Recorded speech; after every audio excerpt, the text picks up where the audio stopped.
ముందులో 20 ఇళ్ళు ఉంటాయి అన్న, నీకు తెలుసు కదా. ఆ 20 ఏళ్లలో ఒకళ్ళ దగ్గరకు వచ్చి మొదట్లో కూటమికి కూర్చునేవాళ్ళు అన్న, ప్రార్థన చేసుకునేవాళ్ళు. ఆ తర్వాత రోడ్డు అంతా ఆక్యుపై చేసుకుని కూర్చుంటున్నారు, రోడ్డు మీదనే ఎట్టు కూర్చుంటున్నారు.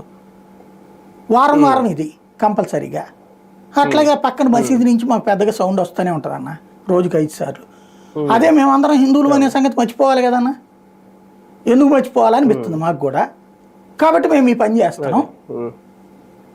వినాయక చవితి అప్పుడు, దసరా అప్పుడే కదా అంటే మరి ఇంట్లో దండం పెట్టుకుంటున్నాం, ఇప్పుడు ఖచ్చితంగా పెట్టుకుంటున్నాం అన్న. రోడ్డు గుడికి వెళ్తున్నాం అన్న, ఓ రోజునన్నా 10 రూపాయలు అయ్యి 10 రూపాయలు వెళ్ళి వస్తున్నాం అన్న.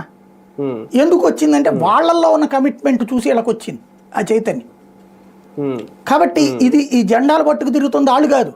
ఇప్పుడు శోభ మొన్న హైందవ శంకరావుని చూసాం మనం, ఎవరు పట్టుకొచ్చారు వాళ్ళని?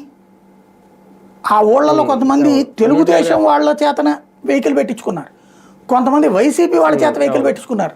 అంటే ఎవరి పరిచయం ఉంటే, ఏ పార్టీ నాయకుడు పరిచయం ఉంటే, ఏమప్పా మాది హైందవ శంకరావు జరుగుతుంది మీరు వెహికల్ పెట్టరా అని అడిగి పెట్టించుకున్నారు వాళ్ళు. వీళ్ళు కూడా ఎందుకు వచ్చిన గొడవ, మనం ముస్లింలకి అయితే క్రిస్టియన్స్కి అయితే ఇస్తున్నాం, వీళ్ళకి ఎందుకు ఇవ్వకూడదు అని చెప్పి ఇచ్చారు వీళ్ళు కూడా. అది నడుస్తుంది అక్కడ.